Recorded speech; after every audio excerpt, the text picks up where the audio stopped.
concerning his Son, Jesus Christ our Lord, who was born of the seed of David, according to the flesh, and declared to be the Son of God, with power according to the Spirit of holiness, with a resurrection from the dead.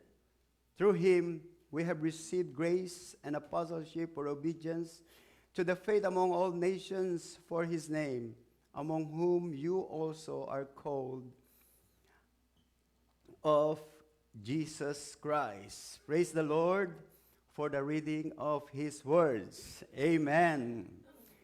Some people say Happy Easter, but we say Happy Resurrection. Happy Resurrection. All right? Because we celebrate not the Easter in Babylon, but we celebrate the resurrection of our Lord Jesus Christ. So my brothers and sisters, this morning we can see from our passage that Paul introduced himself to the believers in Romans. All right?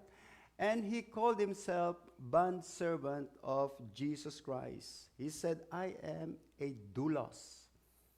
Doulos means I am a servant because I was called by Jesus. And he was called with a purpose, my brother.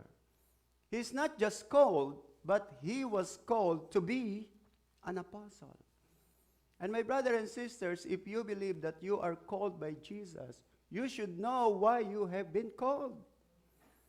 If you are there sitting for the past 1 year, 2 years, 3 years, 5 years, 10 years without doing anything for the Lord, you are missing something for God. You must know why you have been called and what is the purpose of your calling. And that is the power of the resurrection. That is the power of the resurrection. And Jesus Christ called me a long time ago. And probably Pastor Bolte, Pastor Michael, Pastor Jay, all of you, you have been called by God. All right? Because only those called are important to Jesus. And the word called in Greek is klesi, where we get the word ecclesia. Okay? And this ecclesia in Spanish is called iglesia. And in Tagalog, we call it simbahan. And in the book of Revelation, only the called will sit down with Jesus. Only the called. That's why Christianity is not a personal volunteer. It is not your voluntary works. You did not volunteer to come and to serve God. No, you did not volunteer. You are called. And that's why some of you are not willing to serve, probably because you are not called. The reason why you are still lazy, maybe you are not called. And that is the reason why we have to remember the people of the Passion. There are so many people that were involved in this Passion. Judas, Barabbas, Peter, Sadducees, Pharisees, Caiaphas, Annas, Pilate, Joseph, Mary, so many people involved. Ferdy, Bolter, Mike, Jay, and all of you are also involved in this passion of Christ.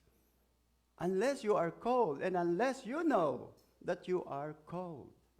All right, my brothers and sisters, and according to Paul, I am called by Jesus to be apostle. When we say to be apostle, apostello means to be an apostle, to be a church planter. And I know I'm called by Jesus Christ long time ago to pastor a church, to plant church, to plant Bible study. And probably some of you are called by Jesus Christ to be minister to worship. That's why if you know that this is what God wants me to do, you have to understand that. You have to know that this is the purpose of my existence in this world.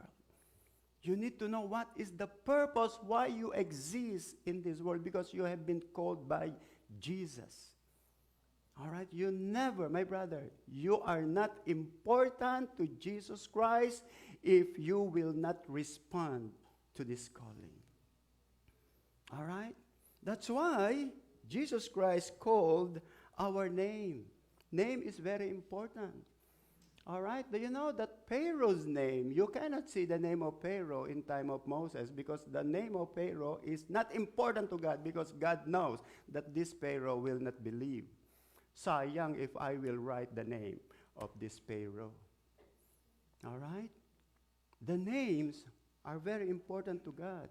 That's why when Jesus Christ called Lazarus, he really called the name, Lazarus, come up here. Because if Jesus Christ will just say, psst, psst, psst, psst, come up here. Maybe everybody, all the dead there are confused. Who is being called by Jesus? Everybody will stand up and, Lord, did you call my name? Because I heard you are just, psst, psst, psst, psst. That's why when you are called, your name will be called, not hoy, hoy, hoy, hey, hey, hey, psst, psst, psst. But your name is important to Jesus Christ. That's why what is the purpose of your calling? Why you have been called. Are you part of these people of the passion? And that is the climax. That's the reason why we are here. All right? So many people are involved. And these people, you know, my brothers, Judas, Barabbas, and Peter, and not only these people, there are many people involved to perfect the plan of God, to perfect this crucifixion, and to perfect the resurrection. So many people are involved. And also for Pastor Ferdy, there are so many people involved before I became pastor. So many people involved in your life before you became Christian. So many people. And they are the people of the Lord. Sometimes these people hurt you. Sometimes these people encourage you. Sometimes these people are very important. Sometimes they are least important. But they are part. Why you became like you. All right? So my brothers and sisters, everything that happened in your life is part of God's plan. That's why you have to be focused on God. Lord, is this what you want me to do? Is this what you want me to do, Lord? Okay? That's why I told you from the beginning of our retreat last Friday night, be sure that before you leave our retreat, you know and you know why you are here and why you have been called by God. All right? So according to Paul in our passage, that there is a transformative power in the resurrection of Jesus Christ. Paul was a member of Judaism. Remember that he was very faithful Jew. All right? He was a member of Sanhedrin. When we say Sanhedrin, he was a member of the Council of Jerusalem. He wants to change. Lord, in Romans chapter 7, verse 14, Lord, and 15, Lord, I want to change. And I do not know, but how I cannot change my life. I want to change. I want to be a good person. Okay? It only happened when I received Jesus as Lord and Savior. Without Jesus Christ, all right, everything that I desire to do for my life will never happen. It will never happen to you, my brother. You know, the meaning of success, do you know what's the meaning of success in the Bible? Success means not your success, but the success of God in your life. That's the biblical meaning of the Bible, success. Maybe some of you are successful in building your house, building your business, but that is not the success that God wants from you. The real success in God is that He saved you, He changed you, He made you holy, and you will be with Him forever and ever. That's the real success, my brother. Okay? So we will study that one by one today. So that's the title. Praise the Lord. The resurrection of Christ and its power to the believers. Okay. Now, let's go. What is that power? My brother, the power is not the power that you can change other people, or the power that you can preach, or the power that you can teach. Wow, anointing. No, that's not the power that Paul said here. Number one is the resurrection has the power to save, because he thought he's already saved. He thought by following Judaism, by following Moses, by following Old Testament, he thought that he's already saved. And that was my thought also when I was in my Roman Catholic religion. I thought I'm already saved because I'm attending the Mass, I'm attending the services, I'm attending this and I'm attending that. Until such time that God called me. And then God did not call me only, but he also saved me. Romans 1:16, for I am not ashamed of the gospel of Christ, for it is the power of God to salvation to everyone who believes, for the Jew first, and also for the Greek. So this is the power of the resurrection. Okay, this is the power of the gospel. When we say gospel, it is there in 1 Corinthians 5:3. For I delivered to you first of all, which I also received, that Jesus Christ died for our sin according to the scripture, and that he was buried, and that he rose again on the third day according to the scripture. So if somebody asks you, my brother and sister, what is the gospel? What is the good news? This is our answer. Jesus Christ died at the cross. He was buried, but he rose again. Okay, so when we say gospel, Jesus Christ not only was born on December 25, but Jesus Christ rose from the grave. That's the good news. Because the resurrection of Jesus Christ has the power to give you salvation. You cannot be saved apart from Jesus Christ, even though you are the most religious person in the world. The gospel is the package message. Jesus died, he rose again. And that was the preaching of Paul. That's why he said, I am not ashamed to preach the gospel to my family, to my friends, to my office mate, to my classmates, to my fellow workers in the hospital. I am not ashamed, because this is the power of God for salvation. So do not be ashamed to share the gospel to these people. Because if you will not share this gospel to your family, they will not be saved. Even though they are very religious, they will not be saved. All right? Only the gospel has the power to save. And that is the first power of the resurrection of Jesus that happened in my life. All right? Look at this in 1 Corinthians 1:23. For the Jews request a sign, and Greeks seek after wisdom. But we preach Christ crucified, to the Jews a stumbling block, and to the Greeks foolishness. But to those who are called, both Jews and Greeks, Christ the power of God and the wisdom of God. So according to Paul, the Jewish people rejected Jesus Christ because the way of Jesus is a stumbling block. That is not the way of the Messiah, because the Messiah should be a victorious son of David. But the way of Jesus Christ of salvation is not intelligible. That's why it is a stumbling block. They cannot accept Jesus Christ as the Messiah because that is not what is written in the scripture. The Messiah should be a victorious son of David. But your Jesus was crucified and dead. How could he save? He cannot even save himself. That's why that is a stumbling block to the Jewish people. And until today, if you will talk to the Israelis and Jewish people, they will tell you that I don't believe to Jesus because he did not save us and he did not save our forefathers 2,000 years ago. When the Romans came and destroyed the temple, if he is the Messiah, why did he not save our forefathers? Why did he allow the destruction of the temple? Because he is not the Messiah, that's why we don't believe in him. And that is a stumbling block to us. How about the Greek intellectual people? They said, oh no, how could you say he is the Messiah? That is nonsense. It's foolishness. Because the real Savior should be a victorious one.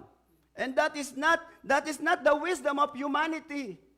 The wisdom of humanity is, if you want to be a Savior, you must be able to save people. But he cannot save his people. He was dead. He was crucified. He was killed. Is that a sign of a Savior? Killed? That is nonsense, according to the Greek intellectual. But according to Paul, but your wisdom is different from the wisdom of God. Your ways are different from my ways. Neither your wisdom is different. That's the reason why the human beings are struggling with God. My brothers and sisters, if you will not read your Bible, if you will not follow your Bible, you will struggle in your Christian life because your wisdom is very different from the wisdom of God. That's the reason why there are many Christians who are not growing. That's the reason why sometimes we don't understand each other inside the church. Because some are reading the Bible, some are not reading the Bible. That's why we struggle. That's why we struggle, my brothers and sisters. Okay? So, what is the solution? The pastors are struggling with this. We do the discipleship training, Bible study, because we want all of us to have the same level of faith. But that is sometimes, it's hard to do inside the church. All right? And that's the mistake of many people in ancient time. The crucifixion of Jesus Christ is nonsense to people. The crucifixion of Jesus Christ is foolishness to people. The crucifixion of Jesus Christ is a stumbling block to people. But according to Paul, but for the called, for the believers, it is the power of God and it is the wisdom of God. Only few can understand this. And if we are few, praise the Lord. In your school, if you're only you who believes in Jesus Christ, it's okay. Because only few are followers of Jesus Christ. Many are called, but few are chosen. How do you differentiate that, Pastor? Okay, when you are called, but only few responded. That's why many are called, but few are chosen. Okay? So my brother and sister, the wisdom of this world, if you don't understand the way of God's salvation, if you don't understand the way of salvation, okay, it only means that you use your wisdom. Okay, that's why we need to know what is written in the Bible. That's why we struggle, my brother, and I understand you. Especially our young people listen. If you struggle, okay, in our generation, my suspect is this. Maybe you are not reading your Bible. Maybe you are reading your TikTok. Maybe you are reading your social media. And for all this, all right, maybe you follow their ways. You're also following your Facebook. Maybe when you wake up in the morning, immediately you will open your Facebook. All right? Instead of following the word of the Lord. All right? Salvation of God is different from the way of salvation of man. I remember one sister said, Holy Week is my 12 Visita Iglesias because that is my way to save myself. And that is contrary to the teaching of God. Amen? That is contrary to the teaching of God. Why? How do you differentiate faith and trust? Okay? Do you know that there is a big difference? Your faith is your knowledge of the Word of God. Your trust is your application, your obedience to the Word of God. You can have everything, But if you don't apply this, it means you don't trust God. All right? That's why salvation is the first thing that happened to many people right after the resurrection of Jesus Christ. This is the power of God to those who believe. All right? So who are the beneficiaries of the power of God? Those who are called and those who responded. Okay? It is not just those who are called. Praise the Lord if you know and you know that you are called. Okay? But you should know that you respond to this calling of God. That's number one. Okay? The power of God, of the resurrection, okay, give me salvation. Number two, the power changed me. It changes me. All right? 1 Thessalonians chapter 1 verse 5. For our gospel did not come to you in word only, but also in power, and in the Holy Spirit, and in much assurance, as you know what kind of men we were among you for your sake. Our question is, who was Paul before he became a Christian? All right? Okay, according to Galatians 1:13, look at that. For you have heard my former conduct in Judaism, for how I persecuted the church of God beyond measure and tried to destroy it. And I advanced in Judaism beyond many of my contemporaries in my own nation, being more exceedingly zealous for the tradition of my fathers. Paul was just like a terrorist during that time. He was trying to kill the followers of Jesus Christ. But when Jesus Christ called him, it was a significant changes in his life. There was a significant fruit, my brother and sisters. Okay? And according to 1 Timothy 1:3, although I was a formerly blasphemer, persecutor, and an insolent man, but I obtained mercy because I did it ignorantly and in unbelief. So let's apply that. Who were you before you accepted Jesus as Lord and Savior? Okay? Probably you were just like this man. You're a blasphemer. I remember before I became a believer, I always, we family in Laguna, every December 25, we have reunion, family reunion. We are 10 in the family. I am the 9th. So every December 25, we have exchange gift. We, brother and sisters, we have to bring our gift because it is a required of our Father to come to our ancestral house. I'm the 9th, so I'm one of the second to the youngest. So we have to celebrate our Christmas Noche Buena in the Philippines, in Laguna, and then we have to bring a gift for each one.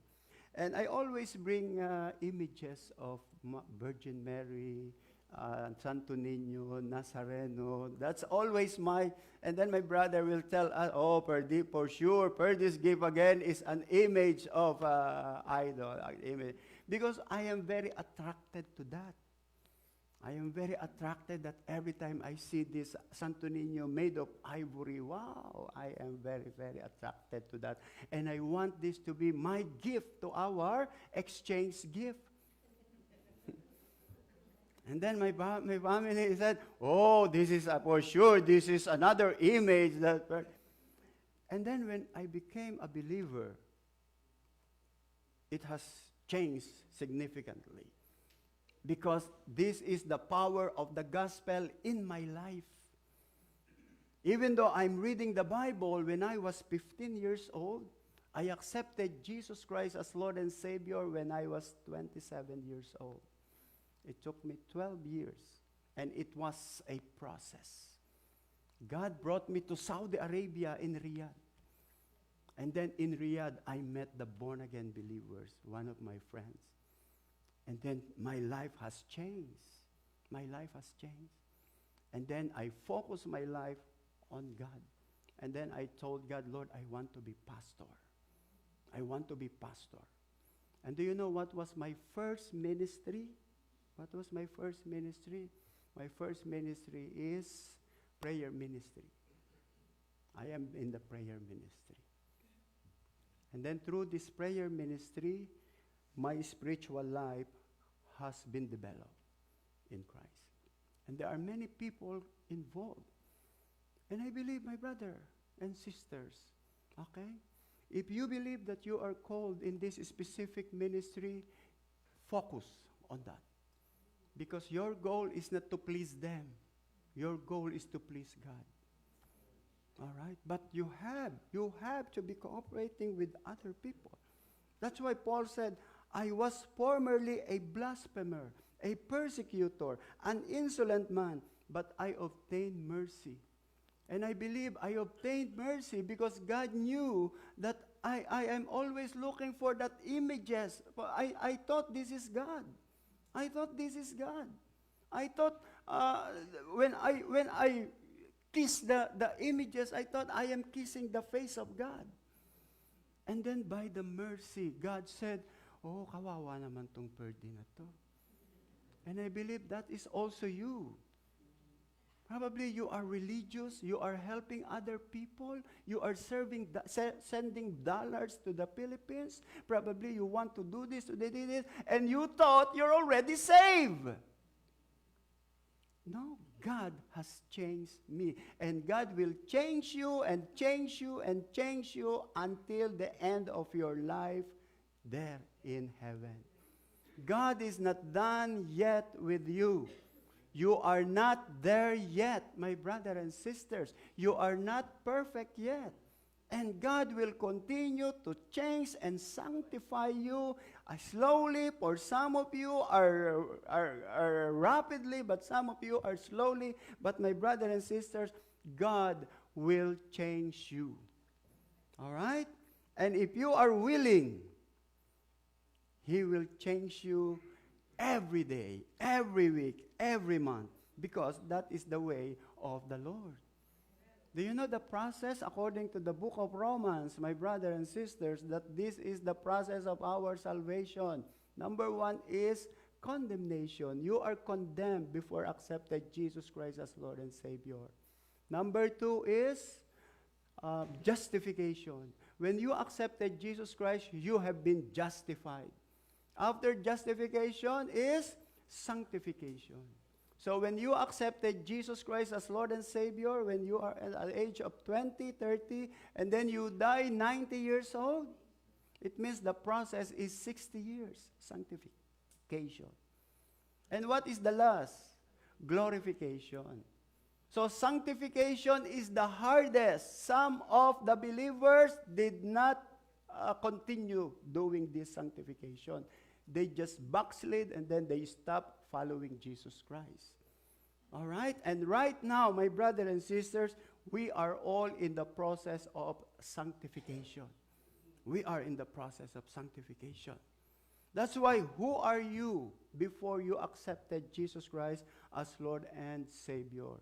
Your salvation is only through the mercies of God. Kawawa naman tong sister, si brother, because he thought what he worshipped, the images, kawawa ka naman. All right? That is the meaning of by the mercies of God. All right? Praise God that we have been born again in the kingdom of God. In Philippians 3:8, I also count all things lost for the excellence of the knowledge of Jesus Christ, my Lord, for whom I have suffered the loss of all things, and count them as rubbish, that I may gain Christ. So the power to change life, this is the interest of Paul. And I pray, my brothers and sisters, that that is also your interest. I want to grow, Lord Jesus Christ. I want to grow, I want to be sanctified, and I want to continue walking in the ways of the Lord. And you know, my brother, when you walk in the righteousness of Jesus Christ, you will receive mercy, you will receive blessings from God. Galatians 2:20, I have been crucified with Christ, and no longer I, but Christ lives in me. The life I now live in the body, I live by faith in the Son of God who loved me and gave himself for me. When you accepted Jesus Christ as Lord and Savior, God gave you the Holy Spirit. And the Holy Spirit is now living in your life, and that is the reason why we began to struggle. You began to struggle. Yesterday, I heard your group. Did you have your group? Some said, Pastor, we talk about forgiveness. We talk about love. We talk about this. We talk about condemnation. All right? Maybe if you are living in sin, and you heard something, condemnation, maybe the Holy Spirit is already talking to you. Don't blame people that they are condemning you. No. The Holy Spirit is speaking to you because the Holy Spirit wants to sanctify you. All right? And if you are angry with other people and blame them that you are condemning me, condemning my evil words, why don't you judge yourself? My brother, no. The Holy Spirit is speaking to you.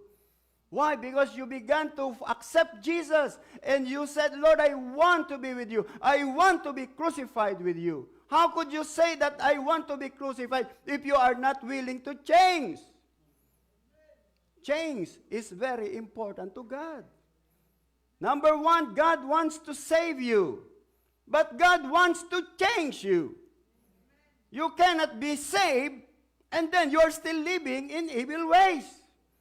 That is man's wisdom. That is worldly wisdom. That's why for the Romans, gospel is foolishness. And it is a stumbling block.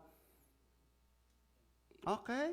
So if we, I heard that many times in New York. They will do evil things, and then when somebody makes a suggestion to change his life, he said, you're condemning me.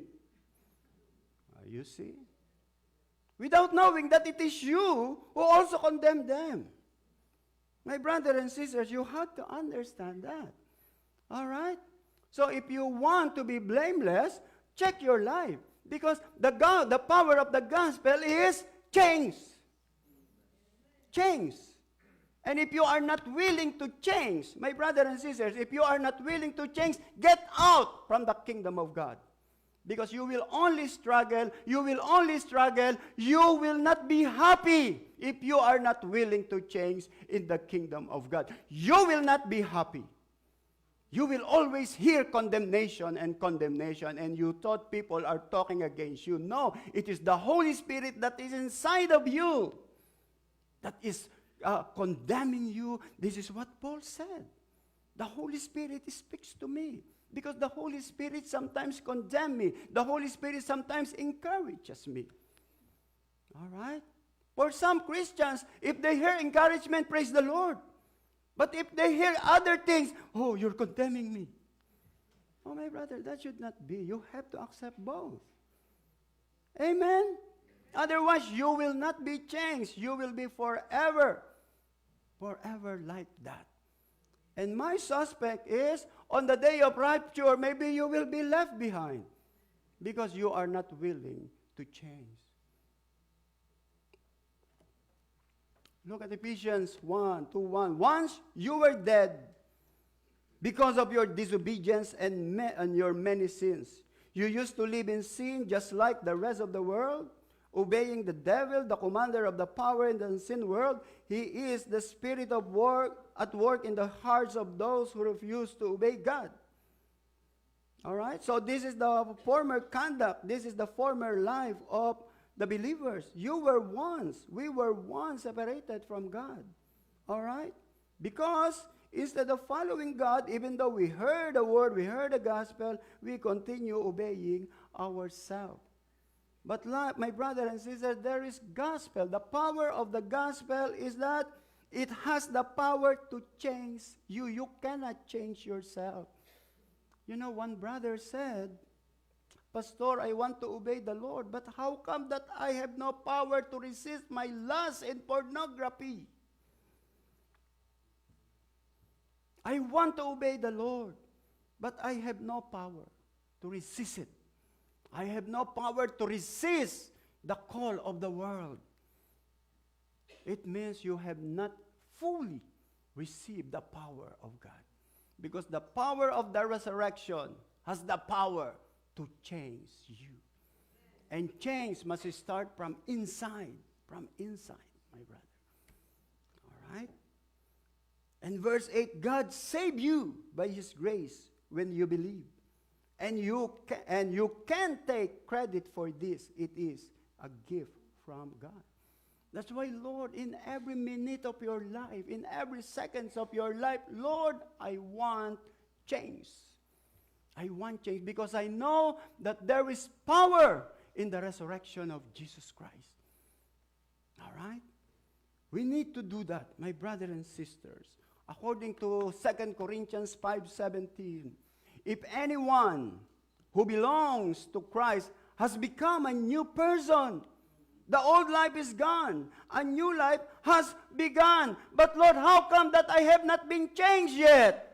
I'm still sensitive. I'm still lazy. I am still robber. I don't obey fully the Lord. I still rob the tithes to God, and yet I want to serve God. I want to serve the Lord, but I am still a liar. I'm still a robber. I don't support the ministry, the church, but I want to serve you. How? Because probably you are not a brand new person yet. There is not true change. There should be true change, my brothers and sisters. All right? And this is a warning for those who are not fully obeying the Lord. Okay? This is a retreat day. And I have the mic. And I am standing at the pulpit. All right? And this is the power of the Lord to change us. Lord, I want to be changed. Do you want to be changed? Yes, that's why that should be our struggle. That's the struggle of King David. That's the struggle of Paul. That's the struggle of Peter. That's the struggle of Judas. He wants to follow Jesus, but the problem with Judas is he failed. And I pray that you will fail the same like Judas if you are not willing to change. All right? Follow the way of Peter. If anyone who belongs to Christ has become a new person, only God can change. Lord, change me. Lord, I want to obey. I want to obey. Do you know if you will obey, there is miracles that will happen in your life. Do you know what happened to Uzzah? Do you remember Uzzah? A person who remember that this Ark of the Covenant is the animals, and the animals tumbled, and then the Ark of the Covenant fell. And then Uzzah immediately, I will save the Ark of the Covenant. Okay? Do you know what will happen if Uzzah did not touch the covenant? God will perform miracles. But eto si Uzzah, here comes Uzzah, he saved it. He thought he is God, able to save the Ark of the Covenant. So what happened? God is supposed to send the fire to save the ark. But look what happened. It was Uzzah who became a victim of the fire of God. And that is the same thing with you. If you will not obey God, you will always fail. And you will not experience the miracles of God. If you will not move your first step for change, you will not experience the power of God. If the Israelites did not touch this Red Sea, the Red Sea will not open. So the first time that they touch the Red Sea, that begins the miracle of God. That's the same thing with you. If you will not try the miracle of God, you will not change. You will be forever fallen. And you will always look for money, money, money, because you are a robber. You're a thief of God. Because you are not willing to change. But there is power in the resurrection of Jesus Christ. There is power. And that is our desire Lord, I want to experience the miracles. I want to experience the miracle. All right? And that is failure of many Christians. 2 Corinthians 3:18, but we all with unveiled face, beholding as in a mirror the glory of the Lord, are being transformed into the same image from glory to glory, just as the Spirit of the Lord. So my brother, my recommendation to you, try the power of God. Try to obey God. When you do that, you will experience the miracles of God.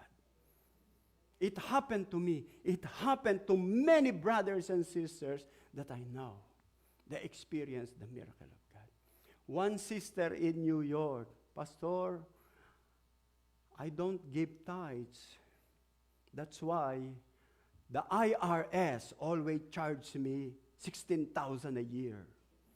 When I begin to give my tithes, I receive $8,000 year refund. And I don't know why it happened like that. Before, he was not giving his tithes, and then he was charged by IRS $18,000 yearly. Now, when she changed his perspective, he gave the tithes, he changed the tithes, and then he received $8,000 refund. I told him, this is a miracle of God. That's why, my brother and sister, try God. Just try God. Try God. Diba sabi ni Lord, test me if you will not experience and open the window. My brother, it is not only for money. It is also for your loved ones, your family. Maybe the reason why some of your children are stubborn. Maybe your loved ones, your wife, your husband is stubborn until today because you are also stubborn. Try God. Try God. All right? If you change, if you want them to change, you have to start change in your life. All right? Do not expect change if you are unwilling to change. Do you know what happened to the family of Jesus Christ? James, Jude, and the sisters of Jesus, and Simon and Judas, they were all unbelievers to Jesus Christ. They don't believe that Jesus is the Messiah. In fact, they even called Jesus a crazy man. All right? James insulted Jesus Christ in John chapter 7. But when they saw the risen Jesus Christ, they are transformed. They changed. They became followers of Jesus Christ. All right? So that's the two things that we can experience. Okay, number one, the resurrection has the power to save. Number two, you are saved not because of yourself. You are saved because you are called by God. And then you responded. Number two, the resurrection has the power to change. You are changed now, not because you have a New Year's resolution. You are changed now because of the power of the resurrection. Number three, you are righteous now. You became righteous because the resurrection has the power to make you righteous. Okay? What do you mean by righteous? Do you know what's the meaning of righteous in Greek? Saints. You are agios. You are saint, not the Saint Peter or saint, not the images. You are righteous in the eyes of the Lord. In 2 Corinthians 5:21, God made Jesus, who had no sin, to be sin for us, so that in him we might become the righteousness of God. You are righteous in the eyes of the Lord when you accepted Jesus as Lord and Savior.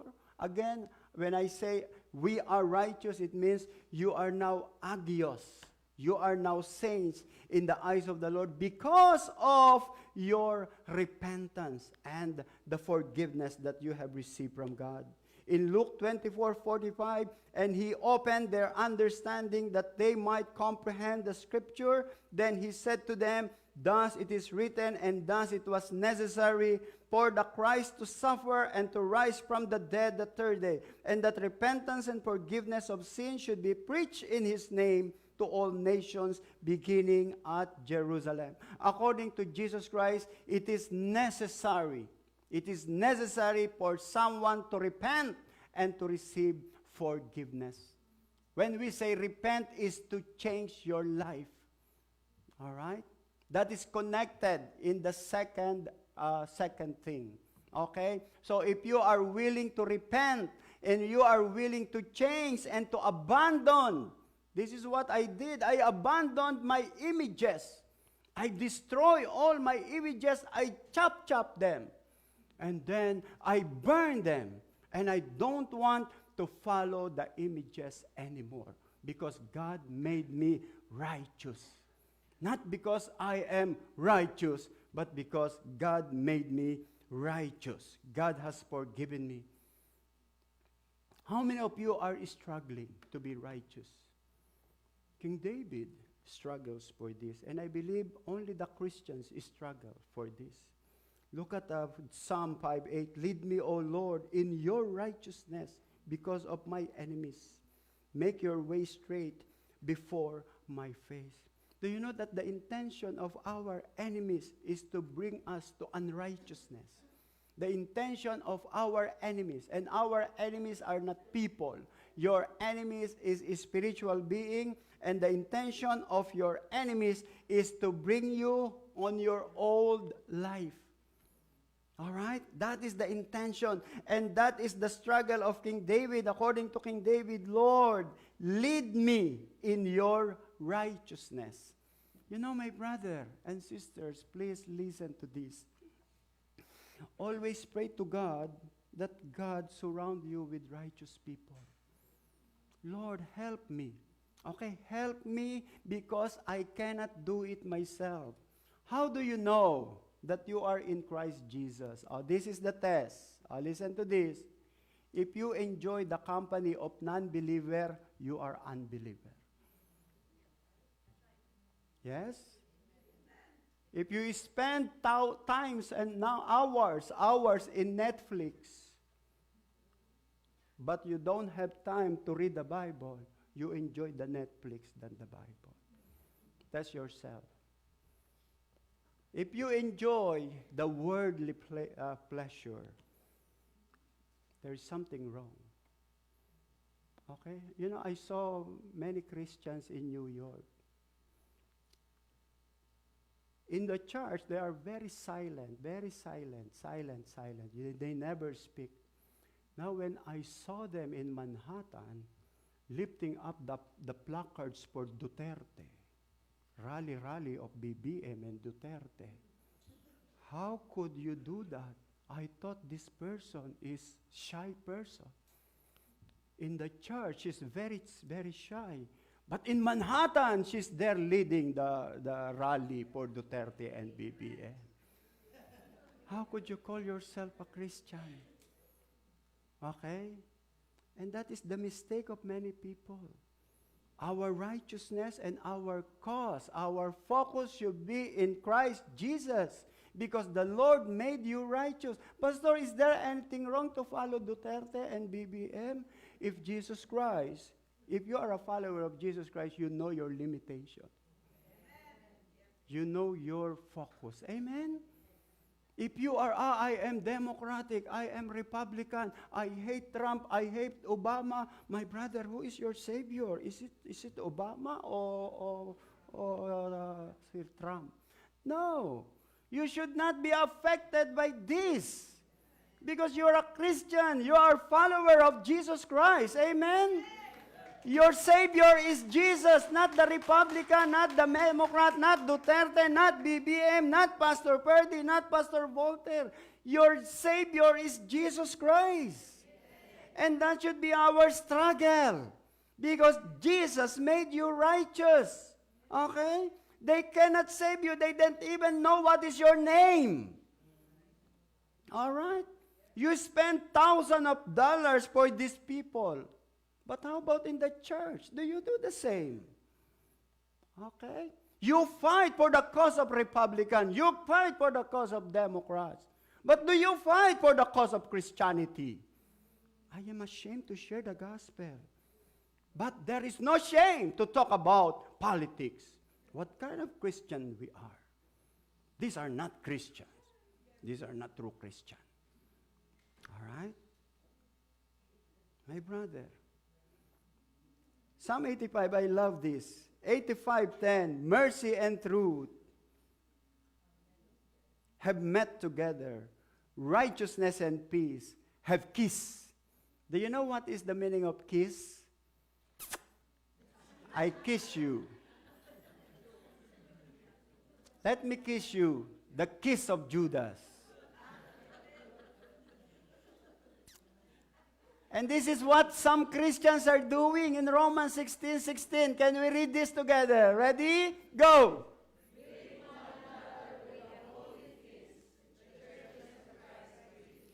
All right, so greet one another with holy kiss. And then, how can you kiss the brethren in Canada? How can you kiss your brethren in the Philippines? How can you kiss? And this is a commandment of Jesus Christ of Roma. Greet one another with holy kiss. Sometimes we say, hello, hello, hello. But that is not the meaning in the book of Psalm. When we say the book of Psalm, when we say kiss, it means you are kissing the righteousness and the peace. Kissing them together, you're putting them together. The kiss in the Bible is not kiss.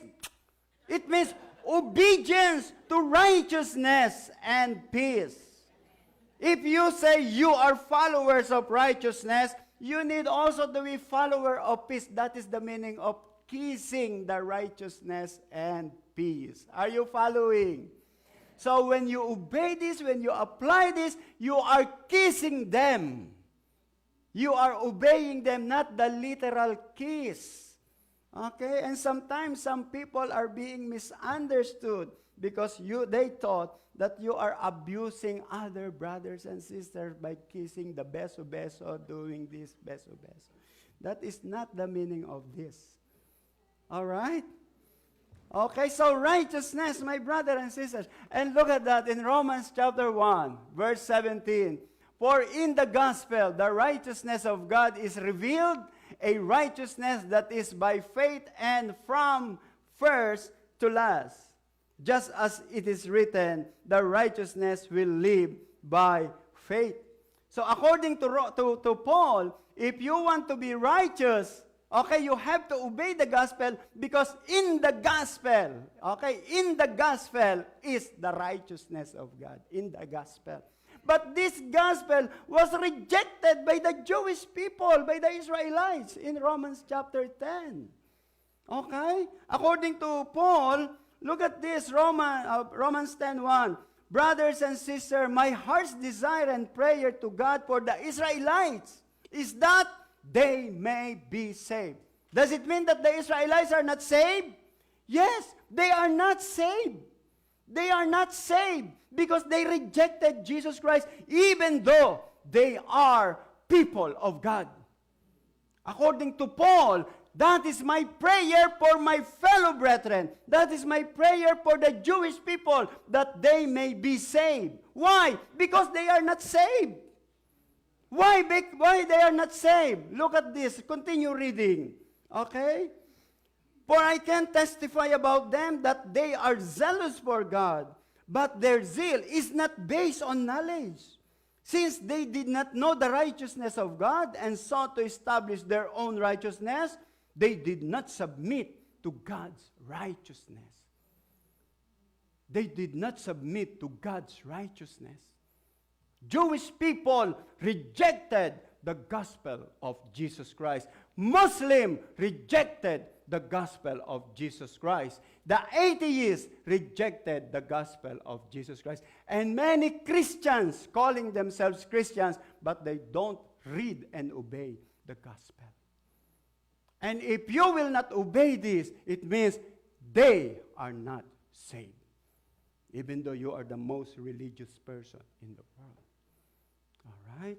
Maybe you look Christian on Sunday, as what Pastor Michael yesterday. 2 hours you are Christians, Sunday. But the total week, you go back to your old ways. That is not the righteousness of God. Because the gospel has the power to make you righteous. You cannot make yourself righteous. It is God who will make you righteous. Okay? You look Christians, praise the Lord. Okay? But my brother, we have three now. Number one, the gospel has the power to save you. The gospel has the power to change you. The gospel has the power to make you righteous. And number four, the gospel has the power to defeat the fear of death. According to survey, okay? According to survey, my brothers and sisters, okay? That death is the most fearful things to happen in a person. Yan yung kinakatakutan natin. I'm sure all of you are afraid of death. Why do you think you are afraid of death, my brothers and sisters? Why do you think you are afraid of death? Who wants here to die? Of course, you don't want to die. Because you always say, I am not ready yet. Do you know what is not ready? Who is that not ready? The soul. The soul is afraid. Because the soul knew that he will stand in the presence of God. It is not that physical body that you use for gym, and then you buy for L'Oreal. You want to make your face beautiful. Sometimes you want to make your hair. I put a spray here. Sometimes we put gel, and then we bought a lot of these things because we want to look beautiful in the eyes of people. But don't you know that your body will only put 6 feet below the ground? But the real soul will stand in the presence of God. And that soul is always afraid to stand in the presence of God. That's why, according to Paul, Jesus Christ removed us from the fear of death. I am no longer afraid to die. If I am flying in a plane, and if there are turbulence, Lord, is it now? Lord, I'm ready, Lord, I'm ready. But for some Christians, oh Lord, Hail Mary, full of grace, the Lord. I don't want to die, I don't want to die. All right. So that is the one way. That is one way when Jesus Christ was resurrected, okay, he defeated the fear of death. That's why we are no longer afraid, because we know and we know and we know that whatever happened to my body and to my soul, I will be with God forever and ever. So we are win-win. That's why our church name is Win.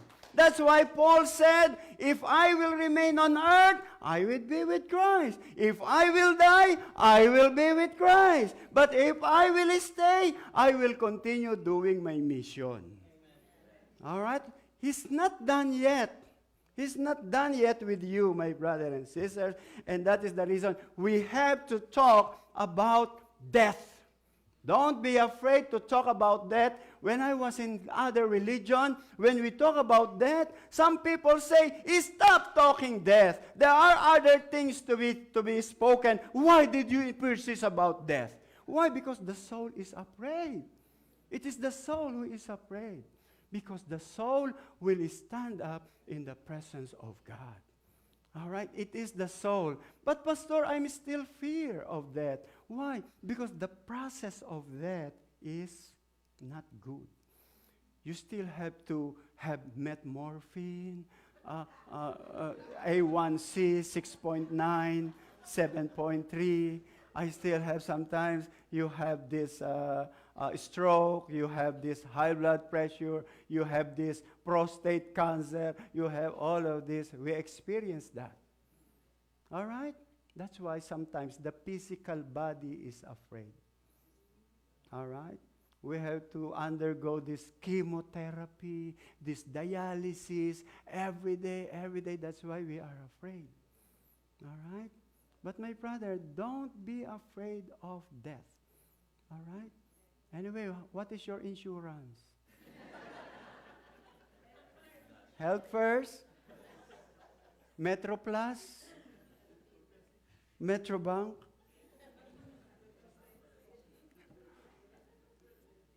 Okay.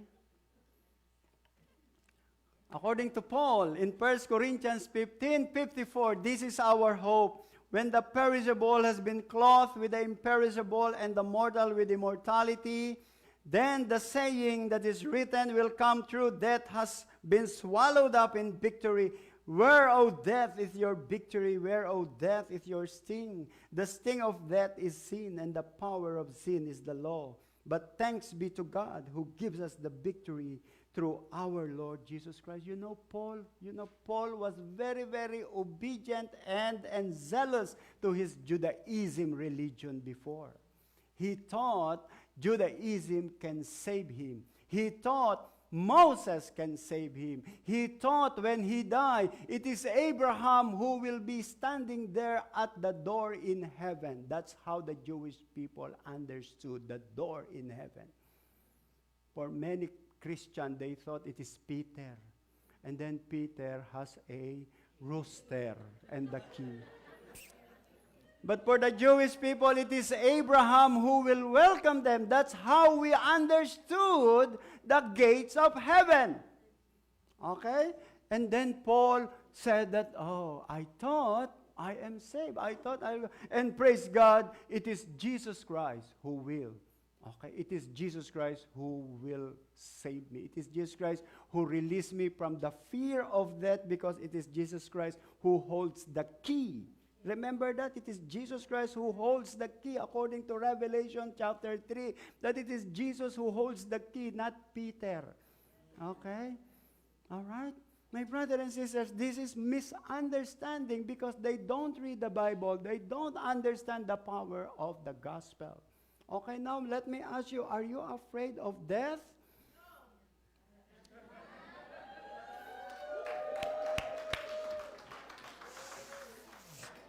Are you afraid of the process of death? Sometimes that's what we are afraid of. All right? We are afraid of this process. All right? Okay, but look at what King David said. Yea, though I walk through the valley of the shadow of death, I will fear no evil. For you are with me, your rod and your staff, they comfort me. Amen? Amen. And according to Jesus Christ, he who follows me shall not walk in darkness. When you follow Jesus Christ on earth, even though you are dead, you will still follow Jesus Christ in the second life. That's why do not be afraid. And this is what happened after the resurrection of Jesus Christ. Jesus Christ has released us from the power of death. All right? Praise God, I am no longer afraid. That's why I love to fly always. Maybe I will not die right there in the sky. Not in my house, not in the church, but in the sky, so that the angels immediately will save me and bring me to heaven with Jesus Christ. Amen? So don't be afraid of the turbulence. But don't invite the turbulence, huh? Psalm 27:1, the Lord is my light and my salvation. Whom shall I fear? Okay? The Lord is the strength of my life. Of whom shall I be afraid? When the wicked come against me to eat up my flesh, my enemies and foes, they stumbled and fell. It is them who will fall. It is my enemies who will be destroyed. All right? But for me, I am saved in the eyes of the Lord. You know, the life of King David, there are so many opponents. Can you imagine? King David was the friend of God. He was anointed by the Lord. And yet, he encountered lots of enemies. How many enemies have you encountered already since you started this church, Pastor Voltaire? Me also many. I cannot count on my hands. But I will not stop. Because I know and I know and I know and I know that God surrounds me with godly people. God gave me, that's our prayer. Lord, surround me with godly people. People who loves you. People who are one with me in spirit. So let us focus our attention in the Lord. So in time of difficulties, my brother, If you are struggling, my brothers and sisters, young people, if you are struggling, don't focus on the negative. Always focus on positive. Example, if there are some problems in your life, some people will say, oh, the devil is destroying, the devil is distracting me, the devil is distracting you. What if it is God who distracts you? And then you always ascribe to the devil. Oh, the devil. What if it is the Lord who distracts your plan? All right? Are you following? That's why focus on the Lord. So if there are delays, if there are troubles, if there are problems that happen in your life, I rebuke you, Satan, I rebuke you. No. But Lord, open my eyes. Let me know the wisdom why it's happening in my life now. Give me wisdom. That's why James said, if you lack wisdom, ask from God, and God gives you wisdom to understand your situation. That is the meaning of fear of death, not fear of death. Don't ascribe anything to Satan because you are glorifying Satan. All right? Now, if something happened, Lord, what do you want me to do? Maybe I have to change my style because my style is rottening. All right? That is it. Okay? So, because the Lord is our light and our salvation. So, we have 4, the power to save. Okay? We are saved because of the resurrection. We are changed because of the resurrection. We became righteous because of the resurrection. We are no longer afraid to die because of the resurrection. And now, number 5, we will also be resurrected because Jesus Christ was resurrected. One day in your life, my brother, it's either you will die or you will be raptured. Okay, only 2 things that may happen to the living believers. Either you will die, maybe I will die, maybe some of us will die early, or maybe some of us will die late. Now, if Jesus Christ will return tonight, all of us will not experience death because we will be translated. We will be raptured, and Jesus Christ will give us new body. And this body is a spiritual body, a glorified body, and that completes the prophecy of the Lord Jesus Christ. And that is our hope. That is my blessed hope, and I am waiting for Jesus. I'm not waiting for my death. I am waiting for the second coming of Jesus Christ. All right? So anything that is happening in Israel now, in Iran now, in America, with Trump, with Obama, with Canada, with Europe, forget them. Focus on the Lord Jesus Christ. Because if you will focus on negative things, you are the loser, my brother and sisters. It is you who are the losers. Because you focus so much on physical world, but not in the Lord. Praise the Lord to follow, but don't make your life engross with them. Because the real thing is this, 1 Corinthians 15:52. In a moment, in the twinkling of an eye, at the last trumpet, trumpet, for the trump will sound, and the dead will be raised incorruptible, and we shall be changed. So the change are 2 here, the change in spiritual and the change in physical. For this corruptible must put on incorruption, and this mortal must put on immortality. And this is the accomplishment of the resurrection of Jesus Christ. And Jesus Christ has promised this to the believers. 1 John 3, Beloved, now we are children of God, and has not yet been revealed that we shall be. But we know that when he is revealed, we shall be like him, for we shall see him as he is. And everyone who has this hope in him purify himself just as he is pure. The process is, you are called to be saved. And then you are called, my brother, to be changed. And then number 3, righteousness. You need to live a righteous living. Do not be afraid of death. Okay, and then number 5, my brother and sisters, focus on purification. Because at the end of purification is what? Glorification. We are in the process of purification right now. We started in condemnation and then justification when you accepted Jesus Christ. After justification, sanctification. The whole process, maybe you are Christians for 50 years, 60 years, that is the years of sanctification and purification. And then in a moment, in a twinkling of our eyes, glorification. That is our blessed hope. And that is the power of the resurrection. According to Paul, in the Old Testament, it will not accomplish it. But for the New Testament, this is the power of the resurrection. Only Jesus Christ can accomplish it to the whole world. Moses cannot do this. Abraham cannot do this. Muhammad cannot do this. Buddha cannot do this. All religious leaders cannot do this. Only Jesus Christ has the power to give us glorification.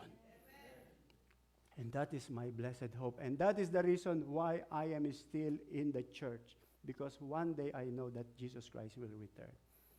If that is not my hope, I will just buy condominium units in the Philippines and I will be a real estate agent. All right? But praise the Lord, there is hope in Christ Jesus.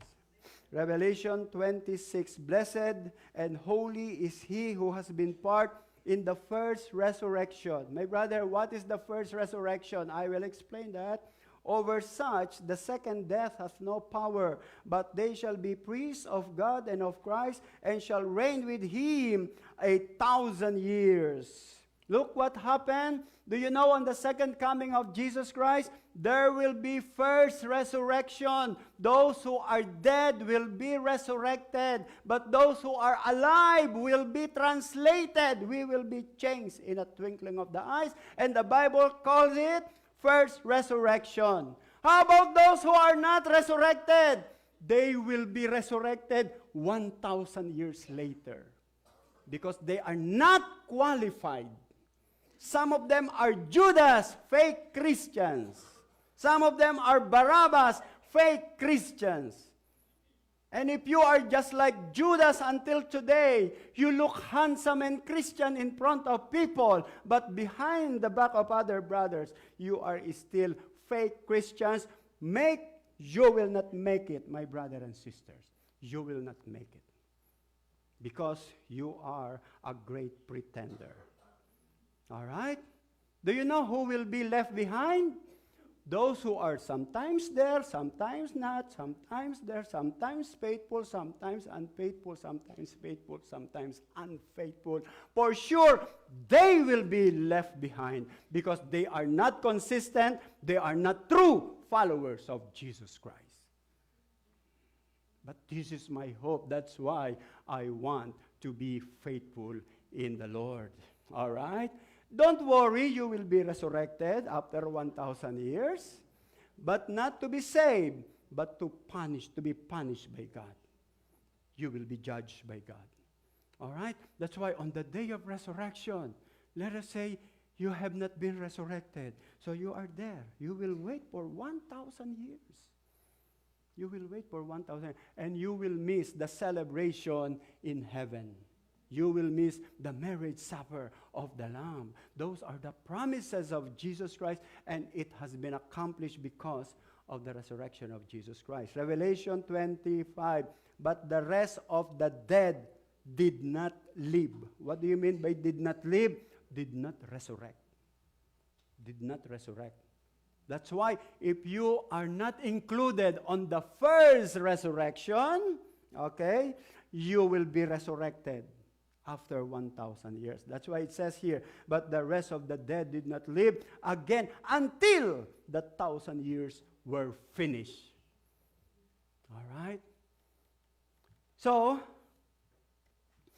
do you want to be resurrected? And do you want to be included on the first resurrection? You must. You must desire. That is my desire. Your desire is not to save money. Your desire should not to look at your bank account in Bank of America or what other banks here. Because sometimes instead of following Jesus Christ, you follow your bank account. You follow your stock market. You follow everything, but you don't follow Jesus Christ. And yet, you want to be resurrected. Who are you? You cannot mock God with this. You cannot mock God. Okay? All your efforts will come to nothing if you will not change your ways. If you are just like Judas, don't follow him because Judas did not make it. If you are just like Barabbas, Barabbas is a politician. Instead of focusing on the Messiah, he focuses on politics. All right? Politics should be second line only. Don't focus so much in politics because the politician cannot even give you $1. All right? And yet you fight for them, you fight for them. But I don't stop you for doing this because I follow the news, I follow this, I follow this. But to put yourself so much effort in this, don't, and then you will fight. No. All right. But again, my brother, this is our conclusion.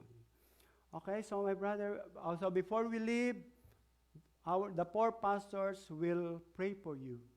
We will anoint you with oil from Bethlehem. And then we will pray for each one before we leave because we want to be anointed by oil this morning. According to Acts chapter 4:23, now the multitudes of those who believed were at one heart and one soul. Neither did anyone say that any of the things be possessed was his own, but they had all things in common. And with great power, the apostles gave witnesses to the resurrection and the Lord Jesus Christ, and great grace was upon them. Do you know what did they do, the apostles, the original disciple of Jesus Christ? They preached the resurrection of Jesus. They always preached the resurrection. They preached the crucifixion, but they did not stop there. They continue preaching the resurrection. And that's why we are proclaiming the resurrection of Jesus Christ today, because there is power in the resurrection of Jesus Christ. Amen? And we will not stop. If we will have our retreat every year or every other year, we will continue to preach the resurrection. My brother, when I was young, we celebrated Holy Week in the Philippines. But we celebrate it with no solemnity. Okay? We go back to Laguna, to the Philippines, but we're all drunk. There is no holiness. There is no holiness. But because it is Holy Week, now that we are true Christians now, my brother, our focus should be Jesus Christ. Our focus should be the Lord, and our focus is that the power of the resurrection can do something in my life. Amen? So,